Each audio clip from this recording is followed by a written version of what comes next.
Assalamualaikum warahmatullahi wabarakatuh. Perkenalkan, nama saya Dewa Rizky Andrian dari kelas 02 SMJE 019. Saya ingin mempresentasikan hasil kerja individu saya yang berjudul Kepemilikan Bisnis Baru.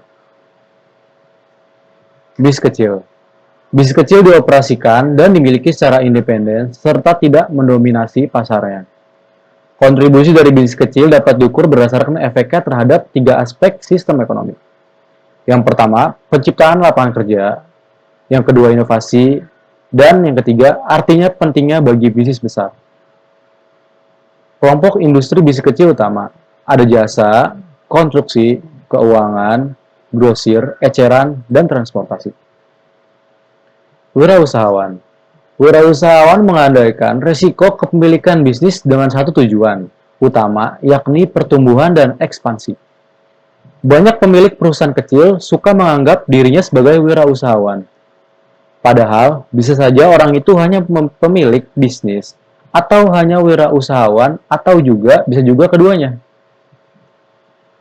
Apa sih perbedaan antara kepemilikan bisnis kecil dan wirausahawan? Perbedaan dasar. Perbedaan dasar antara pemilikan bisnis kecil dan wirausahawan adalah aspirasi, keinginan wirausahawan untuk memulai suatu bisnis dan menumbuhkannya. Kebanyakan wirausahawan yang sangat sukses biasanya banyak akal dan mempunyai perhatian terhadap hubungan pelanggan. Yang dewasa ini sering menjadi pemimpin yang berpikiran terbuka, yang mengandalkan jaringan, rencana bisnis, dan konsensus, serta tidak membedakan gender. Rencana bisnis. Rencana bisnis adalah titik awal untuk sebuah bisnis baru di mana wirausahawan meringkaskan strategi bisnis untuk perusahaan baru dan menunjukkan bagaimana cara strategi tersebut akan diimplementasikan. Rencana itu akan semakin penting karena kreditor dan investor memerlukannya sebagai alat untuk memutuskan apakah harus memberi dana atau melakukan investasi. Alur rencana bisnis. Rencana bisnis memutuskan strategi untuk produksi dan pemasaran, unsur-unsur legal dan organisasi, serta akuntansi dan keuangannya. Selanjutnya, wirausahawan harus memutuskan untuk membeli bisnis yang ada atau memulainya dari nol. Faktor penyebab munculnya bisnis baru. Yang pertama, munculnya e-commerce, wirausahawan yang beralih dari bisnis besar, peluang baru dalam perusahaan global, dan meningkat tingkat daya tahan hidup di antara bisnis kecil. Ada 4 faktor yang ikut menyebabkan keberhasilan bisnis kecil. Yang pertama, permintaan pasar akan produk atau jasa yang disediakan, kompetensi manajerial dan keberuntungan, kerja keras, dorongan, dan dedikasi.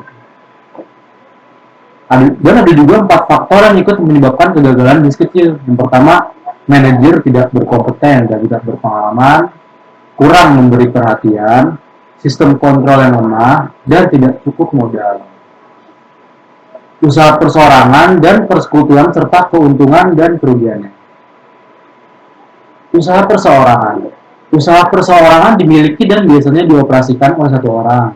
Ada insentif pajak bagi bisnis baru yang kemungkinan menderita kerugian pada tahap awal. Kekurangan utamanya adalah tanggung jawab tak terbatas. Kerugian lainnya adalah kurangnya kontinuitas usaha perseorangan bubar bila pemiliknya meninggal. Persekutuan firma.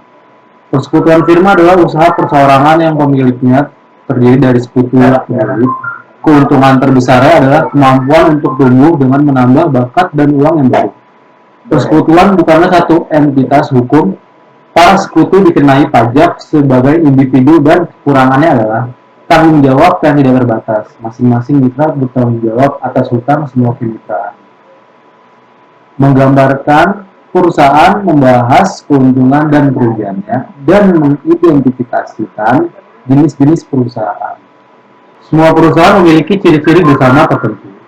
Status hukum sebagai entitas terpisah, hak dan kewajiban properti yang berbeda, serta rentang kehidupan yang tidak terbatas.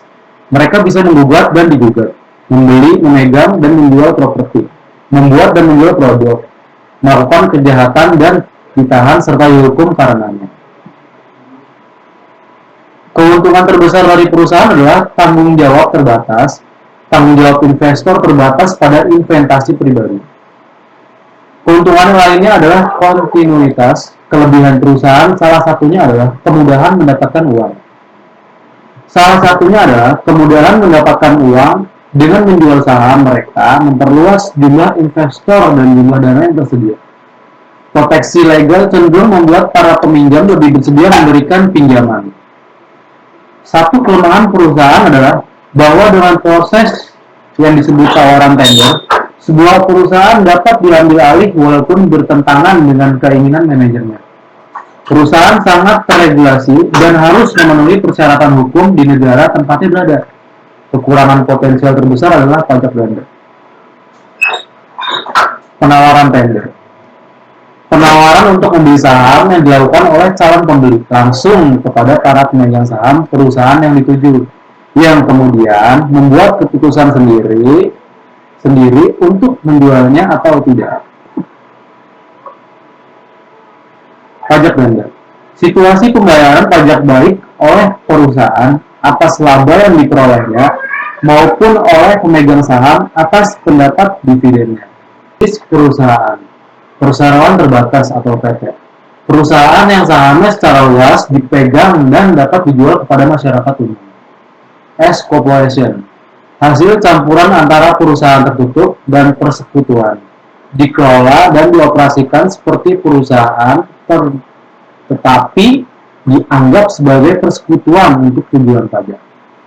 Yang ketiga adalah Limited Liability Corporation atau LLC. Hibrida antara perusahaan terbuka dan persekutuan yang para pemiliknya dikenakan pajak sebagai sekutu, tetapi menikmati manfaat tanggung jawab terbatas. Yang keempat, ada perusahaan profesional. Bentuk kepemilikan yang mengizinkan para profesional mengambil manfaat perusahaan sementara memberikan mereka tanggung jawab bisnis terbatas dan tanggung jawab profesional yang tidak terbatas. Yang terakhir ada perusahaan multinasional. Bentuk perusahaan yang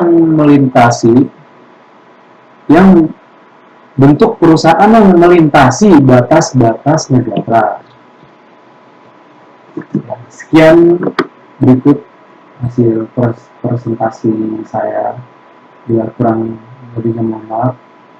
Terima kasih sudah melihat. Wassalamualaikum.